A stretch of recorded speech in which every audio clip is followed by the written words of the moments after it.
What if I told you the Indianapolis Colts just pulled off something they've never done before in franchise history? That's right, not Peyton Manning, not Andrew Luck, not even the great Colts teams of the 2000s managed this. The 2025 Colts are 3-0, and they've done it in a way that's rewriting the record books. Today, we're breaking down how Indy made history against the Titans, what's fueling their hot start, and if this team is for real as an AFC contender. All right, guys, let's dive in. The Colts are suddenly one of the must-watch teams in the NFL, and if you blinked, you might have missed just how dominant they've looked. They went on the road to Nashville, faced off against their division rivals, the Tennessee Titans, and walked out with a 41-20 blowout win. And here's the kicker. This isn't just another hot start. This is the first time in franchise history that the Colts have started a season with 3 straight games and 0 turnovers. 0. Not one fumble, not one interception. That's discipline, efficiency, and execution at the highest level. The game couldn't have started any better for Indianapolis. On literally the 3rd play from scrimmage, Kenny Moore II jumps a pass from Titans rookie quarterback Cam Ward and takes it back 32 yards to the house. Touchdown Colts. Just like that, it's 7-0, and Nissan Stadium is stunned into silence. Now that play wasn't just a momentum swing, it was also a milestone. It was the fastest pick six to start a game in Colts history, and for Moore himself, it tied his career total at 4 pick sixes. Unfortunately, Moore left later with a calf injury, but by then he had already set the tone. Now let's talk offense. Remember how people laughed when the Colts took a chance on Daniel Jones? Well, 3 weeks into the season, he's silencing those doubters. Against Tennessee, he was nearly flawless.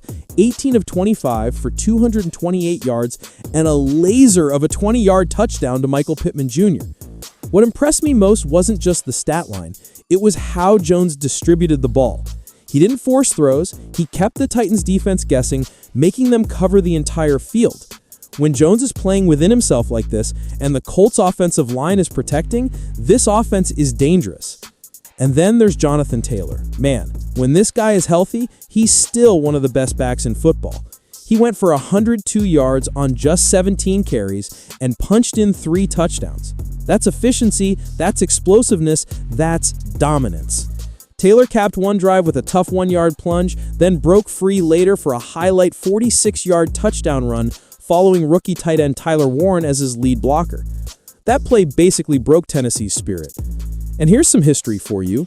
In just his last 2 games against the Titans, Taylor has 320 rushing yards and 6 touchdowns. He absolutely owns Tennessee's defense.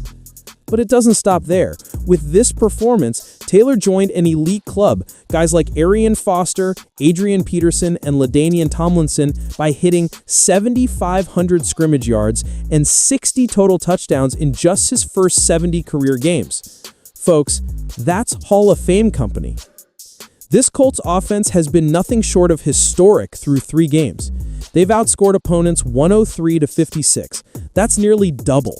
And get this, they're the first team since 1967 to score at least 29 points in each of their first 3 games. We're talking about a balanced attack that creates explosive plays. Against Tennessee, Indy racked up 10 plays of 15-plus yards while only allowing 5 on defense. That's a recipe for winning football. Now let's give some love to the defense. The Colts front 7 absolutely bullied Tennessee. They held Derrick Henry and company to just 86 rushing yards on 23 carries. That's 3.7 yards per carry. Not good enough. Meanwhile, rookie quarterback Cam Ward spent the afternoon under siege. He completed 23 of 38 passes for 219 yards and a touchdown, but he was sacked 4 times and picked once. And here's the jaw dropper. Ward now leads the league in sacks taken, 15 through just 3 games. That's brutal. The Colts' pressure came from everywhere. Tyquan Lewis, Kwity Paye, Neville Gallimore all got home. This defense isn't flashy, but it's opportunistic, and right now, it's playing with confidence. On the other sideline, it was more the same for Tennessee. They're now 0-3, and the fan base is restless. 8 penalties for 68 yards, missed field goals, and just a general lack of rhythm. Cam Ward shows flashes, but the protection is a disaster and the play calling isn't helping. When your rookie quarterback is already leading the NFL in sacks, you've got a serious problem. By the third quarter, boos were raining down from the home crowd. Even when the Colts stumbled a bit, a couple punts, a missed kick here and there, they never lost control. Spencer Schrader hit a 36-yard field goal to make it 20-6 at halftime, and then Taylor's third touchdown late in the third quarter slammed the door shut. By the fourth, the Titans looked beaten down, and Indy was basically just running out the clock on a statement win. So, here's where it gets really interesting. The Colts are 3-0, sitting at the top of the AFC alongside 7 other teams. They haven't turned the ball over once, they're scoring at will, and their defense is getting after quarterbacks. It's not just a hot start, it feels like something sustainable. They've got balance, they've got discipline, and they've got playmakers on both sides of the ball. The next test? The Los Angeles Rams in Week 4. That'll be a fascinating matchup to see if Indy can keep the streak alive against a tougher opponent. So let me throw this out to you guys. Are the Colts a legitimate AFC contender, or is this just a hot streak that'll cool off once they face stiffer competition? Can Daniel Jones actually be the guy to lead this team deep into the playoffs? Or will it all come down to Jonathan Taylor carrying the load? Drop your thoughts in the comments below. I want to hear what you think. And if you're new here, don't forget to hit that like button and subscribe for more NFL breakdowns, reactions, and analysis all season long.